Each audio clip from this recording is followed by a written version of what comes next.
Sono arrivati uno dopo l'altro i 3 candidati alle primarie del centro-sinistra veneziano per la prima sfida televisiva. Un confronto all'americana fra Nicola Pellicani, Felice Cassone e Jacopo Molina. Una ventina le domande poste dal direttore Domenico Basso, in piedi davanti ad un leggio stesso tempo per la risposta. Poco prima dell'inizio della trasmissione sorrisi davanti alla loro foto, poi la domanda è rivolta ad ognuno. Qual è il loro slogan? Cambiamo insieme. Cambiamo insieme perché per cambiare la città, per avviare un nuovo progetto di cambiamento, bisogna che tutta la città sia partecipe di questo grande progetto. Ripartire da zero per Venezia e pensare al futuro nell'interesse di tutti.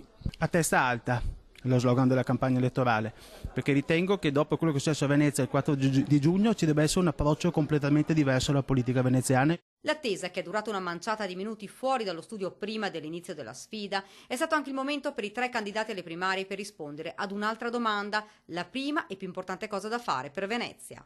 Intanto ricucire quel senso di comunità che sembra essersi smarrito in città dopo lo scandalo del Mose, ma anche prima, cioè riavvicinare la politica alle persone. Cambiare la vecchia classe politica e avere idee nuove e innovative. Ci sono grandi possibilità sia per Venezia che per Mestre e per tutta la terraferma, bisogna crederci e dare le indicazioni ai cittadini. In questo momento molti cittadini chiedono la sicurezza e il prossimo sindaco deve garantire questo ai propri concittadini, facendolo tramite le polizie, quindi portando gli agenti di polizia locale al di fuori degli uffici e costituendo dei presidi interforze. A poche settimane dalle elezioni, i candidati alle primarie chiusi, confronti e dibattiti aspetteranno il verdetto più importante, quello dei cittadini.